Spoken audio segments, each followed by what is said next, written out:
카페 창가 자리에 앉아 있던 그날을 아직도 잊지 못해요. 평소처럼 커피를 마시고 있었고, 테이블 위에는 작은 상자가 하나 놓여 있었어요. 반지 케이스였죠. 사실 그날 저는 이별을 예상하지 못했어요. 적어도 그렇게 끝날 거라고는 상상도 못했거든요. 그녀는 제 앞에 앉아 있었지만 눈은 계속 다른 곳을 보고 있었어요. 이상하다는 생각이 들었지만 괜히 분위기를 망치고 싶지 않아서 아무 말도 하지 않았어요. 잠시 후 그녀가 먼저 입을 열었어요. 우리 이제 그만하자. 너무 담담한 목소리였어요. 저는 웃으면서 농담하지 말라고 말했죠. 그런데 그녀는 제 눈을 피한 채 아주 조용히 한마디를 더 했어요. 솔직히 말하면 난 너랑 결혼할 생각이 없어. 그 순간 머릿속이 하얘졌어요. 3년이라는 시간이 그렇게 쉽게 끝날 수 있다는 게 믿기지 않았어요.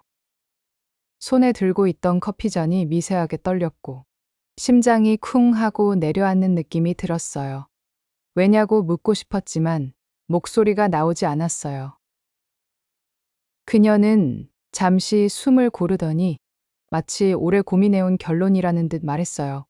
사랑만으로는 안 되잖아. 현실을 봐야지. 그 말이 칼처럼 꽂혔어요. 현실이라는 단어가 그렇게 무거운 줄 그때 처음 알았어요. 우리는 분명 사랑으로 시작했는데 언제부터 계산이 되어버린 걸까요? 집, 돈, 직장, 미래. 그런 단어들이 우리 사이를 조금씩 잠식하고 있었다는 걸 그날에서야 깨달았어요. 저는 아무 말도 하지 못한 채 고개만 끄덕였어요. 울지도 않았고 붙잡지도 않았어요. 그저 마음속에서 무언가가 조용히 무너지고 있었죠. 혹시 이 이야기가 남의 일처럼 들리지 않는다면, 그리고 지금 여러분도 비슷한 감정 속에 있다면 잠시 멈춰서 제 이야기를 끝까지 들어주세요. 이런 현실적인 연애 이야기와 솔직한 고백이 계속 궁금하다면 지금 이 순간만큼은 그냥 지나치지 말고 채널을 구독해 주세요. 여러분의 선택이 앞으로의 이야기를 이어가게 합니다. 그날 카페를 나서면서 저는 알았어요. 이별보다 더 아픈 건 사랑이 조건으로 바뀌는 순간이라는 걸요. 그날 이후로 며칠 동안은 시간이 어떻게 흘렀는지도 잘 기억나지 않아요.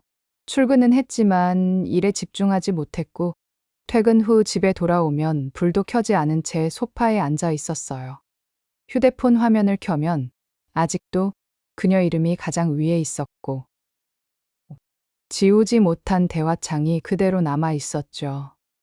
3년 동안 쌓아온 일상이 그렇게 한순간에 멈춰버릴 줄은 몰랐어요. 처음엔 화가 났어요. 왜 이제 와서? 왜 하필 지금이었을까? 하지만 곧 그 감정은 저를 향한 질문으로 바뀌었어요. 정말 나는 괜찮은 사람이었을까? 그녀가 말한 현실이라는 단어가 계속 머릿속을 맴돌았어요. 그래서 저는 우리가 함께했던 지난 시간을 하나씩 떠올리기 시작했어요. 처음 만났던 날, 비 오는 길을 함께 걸으며 웃던 모습, 작은 일에도 설레던 시절, 그땐 분명 충분하다고 믿었어요. 사랑만 있으면 된다고. 생각했죠. 그런데 어느 순간부터 대화의 주제는 달라졌어요. 언제 집을 살 수 있을지, 얼마를 모아야 하는지, 결혼하면 누가 뭘 책임져야 하는지. 저는 그게 어른이 되어가는 과정이라고만 생각했어요. 하지만 그녀는 점점 지쳐 보였고, 저는 그 신호를 애써 무시했는지도 몰라요. 주말마다 예식장 투어를 다니는 친구들을 보며 우리는 아직 괜찮다고 스스로를 위로했어요. 사실은 불안했지만 그 불안을 말로 꺼내는 순간 무언가가 깨질까 봐 두려웠어요. 특히 돈 이야기가 나올 때마다 저는 늘 현실적인 선택을 하자고 말했어요. 무리하지 말자, 지금 수준에서 살자. 그런데 지금 생각해보면 그 말들이 그녀에겐 기대를 접으라는 신호처럼 들렸을지도 몰라요. 저는 제 방식이 옳다고 믿었고 그녀의 마음을 더 깊이 들여다보지 않았어요. 그렇게 우리는 같은 방향을 보고 있는 줄 알았지만 사실은 서로 다른 미래를 상상하고 있었던 거죠. 이별 후에야 깨달았어요. 관계가 무너지는 건 갑작스러운 한마디 때문이 아니라 말하지 못한 수많은 순간들이 쌓인 결과라는 걸요. 그 사실이 저를 더 아프게 했어요. 이별을 받아들이는 데에는 생각보다 시간이 오래 걸렸어요. 특히 주변 사람들과의 대화가 더 힘들었죠. 점심시간에 동료들과 앉아 있으면 누군가는 결혼 준비 이야기를 하고 누군가는 신혼집 대출 금리를 걱정했어요. 그때마다 저는 웃으며 맞장구를 쳤지만 속으로는 계속 비교하고 있었어요. 우리는 왜 거기까지 가지도 못했을까? 어느 날 회사 선배와 커피를 마시다 무심코 이별 이야기를 꺼냈어요. 선배는 잠시 듣더니 이렇게 말했어요. 차라리 잘 된 거야. 결혼은 사랑으로 시작하지만 유지되는 건 현실이거든. 그 말이 이상하게 마음에 오래 남았어요. 현실이라는 단어가 또다시 등장했죠. 집에 돌아오는 길, 지하철 창에 비친 제 얼굴을 보며 생각했어요. 나는 정말 결혼을 원했던 걸까? 아니면 주변이 원하는 역할을 연기하고 있었던 걸까? 그녀와 함께 있을 때도 우리는 종종 미래를 계산하듯 이야기했어요. 얼마를 모아야 하고, 어디에 살아야 하고, 아이는 언제쯤 낳아야 하는지 그 질문들 속에서 설렘은 점점 사라지고 있었어요. 그런데도 저는 그게 당연하다고 생각했어요. 다들 그렇게 사니까요. 부모님과의 대화도 비슷했어요. 조심스럽게 이별을 말했을 때 어머니는 한숨을 쉬며 말했어요. 내 나이에 다시 시작하는 게 쉽겠니? 그 말은 위로이면서도 압박이었어요. 아버지는 현실적인 질문부터 하셨어요. 이제 혼자서 집은 어떻게 할 생각이냐고요? 그 순간 깨달았어요. 우리는 연애를 했지만 항상 결혼을 전제로 평가받고 있었다는 걸요. 사랑의 과정이 아니라 결과만 중요했던 거죠. 그 사실이 저를 더 외롭게 만들었어요. 밤마다 혼자 앉아 지난 대화를 떠올리며 만약 그때 조금 더 솔직했더라면 어땠을까 생각했어요. 두려움을 숨기지 않고 불안을 공유했다면 결과가 달라졌을까요? 하지만 동시에 느꼈어요. 이미 우리는 너무 다른 기준으로 세상을 보고 있었다는 걸요. 이별은 선택이었지만 그 선택을 피할 수 없었던 이유들이 분명히 존재했어요. 그걸 인정하는 데까지 저는 꽤 많은 밤을 보내야 했어요. 마지막으로 그녀의 말을 다시 떠올려요. 사랑은 충분하지만 결혼은 부족하다는 말. 그 문장은 제 마음에 오래 남아 상처처럼 번졌어요.